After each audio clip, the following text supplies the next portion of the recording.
لا يقبض العلم انتزاعا ينتزعه من الناس নবীজি সাল্লাল্লাহু আলাইহি ওয়াসাল্লাম বলেন, আল্লাহ তাআলা মানুষের অন্তর থেকে একত্রে ইলম উঠায় নেবেন না।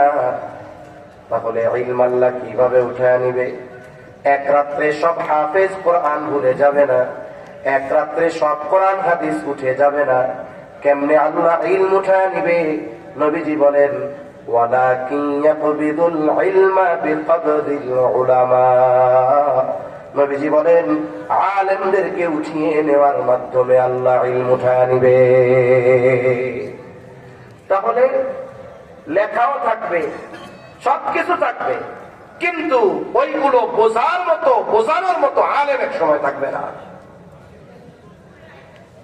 এখন তো আরো সময়ের সাথে সাথে কোরআন হাদিসের পৃষ্ঠা কত সুন্দর, ছাপাগুলো চকচকে, পৃষ্ঠাগুলো ঝকঝকে, তাই না? অথচ অবস্থা কি? মসজিদ গুলো পাকা, মুসল্লি গুলো কাঁচা। নবীজি সাল্লাল্লাহু আলাইহি ওয়াসাল্লাম আমার হাদিসের মধ্যে বলেন, ইউশিকু আন ইয়াতিয়া আলান নাসি জামান লা ইয়াবকা মিনাল ইসলাম ইল্লা ইসমুহু ওয়া লা ইয়াবকা মিনাল কুরআনি ইল্লা রাসমুহু। নবীজি সাল্লাল্লাহু আলাইহি ওয়াসাল্লাম বলেন, অচিরেই এমন এক জামানা আসবে যেই জামানায় ইসলাম শুধু নামে থাকবে, বাস্তবে ইসলাম না থাকবে। আমার আপনার ব্যক্তিগত জীবনে না থাকবে, পারিবারিক জীবনে না থাকবে, সামাজিক জীবনে না থাকবে, অর্থনৈতিক জীবনে না থাকবে, লেনদেনের মধ্যে না থাকবে, রাষ্ট্রের মধ্যে। এক কথায় ইসলাম শুধু নামে থাকবে। আমি পরিচয় দিব মুসলমান, আমার ধর্ম ইসলাম, কিন্তু আমার মধ্যে ইসলাম নাই। এই অবস্থা অচিরেই হবে, আর সে অবস্থা চলতেছে। অথচ ইসলাম এমন এক জীবন ব্যবস্থা, জীবনের প্রতি পদে পদে পদে পদে ইসলাম আছে না নাই? সব জায়গায় ইসলাম আছে। সামাজিক কোন কাজে ইসলাম নাই? ঘরোয়া কোন কাজে ইসলাম নাই? ব্যক্তিগত কোন কাজে ইসলাম নাই? বাথরুমে কেমনে বসতে হবে সেটাও ইসলাম শিখাইছে, ঠিক কিনা বলেন? ইসলাম নাই। মনে করেন সামাজিক আচার অনুষ্ঠানের মধ্যে ইসলাম আছে, কিন্তু আমরা দূর করে দিচ্ছি। যেমন আমাদের সমাজে বিবাহ হয় না? বিবাহ হয়। বিবাহ এটা একটা গুরুত্বপূর্ণ সুন্নাত, এত গুরুত্বপূর্ণ সুন্নাত, হাদিসের প্রত্যেকটা কিতাবেই বিবাহের আলাদা একটা বড় অধ্যায় আছে, লম্বা আলোচনা আছে, একেবারে বিবাহের শুরু থেকে নিয়ে শেষ পর্যন্ত। তার মানে শুরু কি দিয়ে হবে? যে কোন গুণের মেয়ে, কোন ধরনের ছেলে, এই গুণগুলো থেকে নিয়ে শুরু করে, বিবাহের গুরুত্ব থেকে নিয়ে শুরু করে, একবারে যদি জীবনের কোন পর্যায়ে কোনো কারণে বিবাহ বন্ধন বিচ্ছিন্ন করতে হয়, শরীয়ত সকল কিছু, শরীয়ত কোন পন্থায় করতে হবে, ইসলামী শরীয়তে আছে না নাই? জোরে বলেন। সব আছে। মেয়ে দেখবে, কিভাবে দেখবে, কে দেখবে, কি করবে, সব আছে। অথচ সুস্পষ্ট এই সমাধান থাকার পরেও আমাদের মুসলিম সমাজে অধিকাংশ বিভাগের মধ্যে ইসলাম থাকে 2 মিনিট। ইসলাম কয় মিনিট থাকে? জোরে বলেন, কয় মিনিট? 2 মিনিট। তাও ঠেকায় বইয়া, তাও কিসে পড়ে? ঠেকায় বইয়া। বিবাহের শুরু মনে করেন দেখা থেকে শুরু হবে। যিনি বিবাহ করবেন তিনি প্রথম দেখেন না, 15 বার গিয়ে ওনার দুলাভাই, খালাতো ভাই, মামাতো ভাই, অমক ভাই, তমক ভাই সব দেখে আসে। এরপরে ওনারে বলে, তুমি একটু দেখে শুনে আসো। উনি বলে, আরে তোমাদের পছন্দ হইলেই হয়েছে, কেন বিয়ে তো তুমি করবা, তুমি দেখবা। তুমি দেখার আগে, বিবাহ হওয়ার আগে ওই মেয়েকে তোমার বাবারও দেখার অধিকার নেই, ঠিক কিনা বলেন? তোমার বাবা দেখতে পারবে না। অথচ তোমার দুলাভাই 3 বার দেখে আসছে, বন্ধু 15 বার দেখে আসছে। এই যে শুরু হইল গোনা দিয়ে। এভাবে এরপরে স্টেপ বাই স্টেপ যা আছে সব ইসলামের বিপরীত। এখন ইসলামে কতটুকু? ওই যে শুক্রবারের দিন বিয়া, জুমার পরে ইমাম সাহেব যে জুমার সময় বলে, হুজুর মেয়েটার বিয়ে অথবা আমার বোনের বিবাহ, আপনি একটু বিয়াটা পড়াই দিয়ে আসবেন, তবে এখন না, আমি এসে আপনারা নিয়ে যাবো, কারণ ওই পরিবেশ আপনার না। হুজুর পয়সা আছে, একটু পরে মোটরসাইকেল টান দিয়ে আসবে, আইসা হুজুরে নিবে, তাড়াতাড়ি শেষ করেন। বিয়া পড়াইতে তো 2 ঘন্টা লাগে না। প্রথমে একটা সংক্ষিপ্ত খুতবা দিবে, 15-20-25 সেকেন্ডে শেষ। এরপরে ইজাব কবুল ধরেন আর 15 মিনিট, বিবাহ শেষ। এইবার বলবে একটু দোয়া করে দেন। দোয়া করছে ধরেন 20-25 সেকেন্ড 30 সেকেন্ড, সর্বসাকুল্য 1.5 মিনিট থেকে 2 মিনিট হুন্ডার পেছনে উঠাইয়া বলে হুজুর চলেন আপনারে দিয়ে আসি, খাবার দাবার টিফিন বাটিতে দিয়ে আসবো, এই পরিবেশ আপনার না। তার মানে গোটা বিয়ায় ইসলাম আছে কয় মিনিট?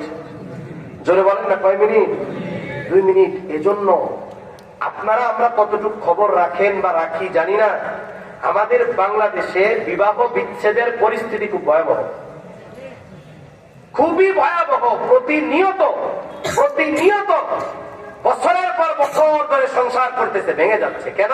বলে ইসলাম না থাকার কারণে। অথচ আগের মুরব্বীরা বিয়ে করছে। এখন তো বিবাহ দেওয়ার আগে মেয়ের বাবা চিন্তা করে মোহর বড় ধরতে হবে, নাহলে কোন সময় সাইডে দেয়, ঠিক আছে? ঠিক কিনা? বেশি করে ধরতে হবে, উসুল হোক আর না হোক পরের কথা, থাকতে হবে কাগজে কলমে। অথচ অনেক মুরব্বী আছে অল্প কয়েক টাকায় দেন মোহর, কিন্তু 60 বছর পার হয়ে গেছে, ঠিক কিনা বলেন? এখনো আল্লাহ মোহাব্বত রাখছে। তা কোন কথা থেকে গেলাম যে ইসলাম নামে থাকবে, বাস্তবে ইসলাম থাকবে না। আমাদের ব্যক্তিগত জীবন থেকে নিয়ে কোথাও ইসলাম নাই। এমনকি যতটুকু ইসলাম ব্যক্তিগত ভাবে মানার সুযোগ আছে ওইটুকু আমরা মানি না। আমরা বাহানা দিব কি রাষ্ট্রীয়ভাবে ইসলাম প্রতিষ্ঠা হোক, এরপরে পুরোপুরি ইসলাম মানব। কিন্তু রাষ্ট্রীয়ভাবে হওয়ার আগে আমার উপরে যতটুকু মানা জরুরি এইটুকু তো আমাকে মানতে হবে, ঠিক কিনা কম? এরপরে নবীজি বলেন ওয়ালা ইয়াবকা মিনাল কুরআন ইল্লা রাসমুহু, কোরআন শুধু লেখায় থাকবে, বাস্তবে কোরআনের আমল থাকবে না। আমল এক পাশে রাখেন, এখন তো কোরআনের তিলাওয়াতটাও নাই। একটা সময় ছোটবেলা আমরাও দেখছি, যতটুকু স্মরণ আছে, তখন তো কারেন্ট ছিল না এলাকায়।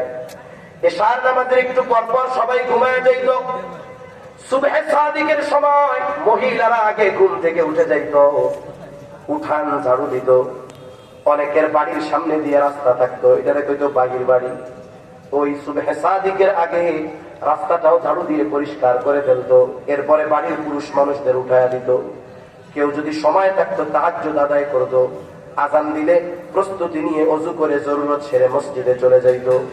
আর একদিক দিয়া মহিলারা আগে আগে অজু করে পবিত্র হয়ে নামাজ শেষ করে কোরআন তিলাওয়াত করে ওই মসজিদের মুসল্লিদের জন্য অপেক্ষায় থাকতো, নাস্তা নিয়ে, হালকা নাস্তা। এবার মুসল্লি মসজিদ থেকে নামাজ কালাম পড়ে বাড়ি আসতো, হালকা চা নাস্তা করে কোরআনটা নিয়ে বসে যাইত। ওই সময় যেই বাড়ির পাশ দিয়ে সকাল বেলায় পথিক পথ চলত, প্রত্যেকটা বাড়ির থেকে গুনগুন কোরআনের তিলাওয়াতের আওয়াজ আসতো। শুদ্ধ হোক আর ভুল হোক, কমপক্ষে পড়তো, পৃষ্ঠাগুলোর উপর দিয়ে হাতটারে পড়ায় যেত।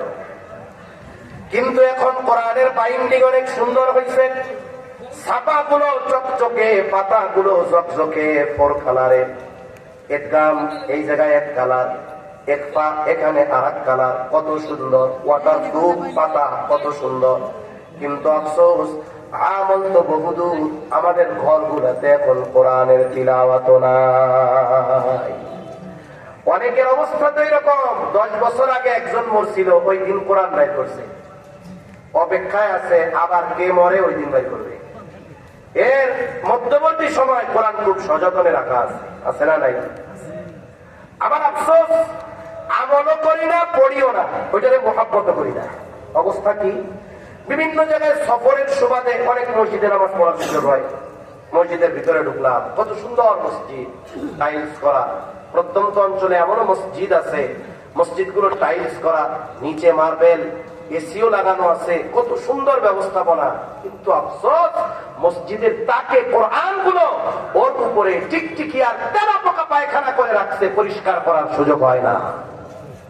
আমল তিলাওয়াত বহুদূর, কোরআনকে সম্মান করবে, ভালোবেসে একটা গ্লাভ দিয়ে মুড়ায় রাখবে, এটাও রাখে না। এই কোরআন তো আমাদের সম্মানকে সমুন্নত করবে। আর এই কোরআনকে যদি আমরা সম্মান না করতে পারি, কোরআনের হক যদি আদায় না করতে পারি, তাহলে কোরআনের কারণে আমাদেরকে অপমানিত হতে হবে। কোরআন হলো এমন এক কিতাব, এটা যেমন সম্মানিত করে, ওরকম লাঞ্ছিত অপমানিত করতে পারে। তাহলে বলতেছিলাম যে আল্লাহ তাআলা কিয়ামতের আগে ইলম উঠায় নিবে। কেমনে নিবে? এক রাত্রে কোরআন হাদিস আল্লাহ উঠায় নিবেন না, বরং আলেমদেরকে উঠায় নেওয়ার মাধ্যমে আল্লাহ ইলম উঠায় নিবে।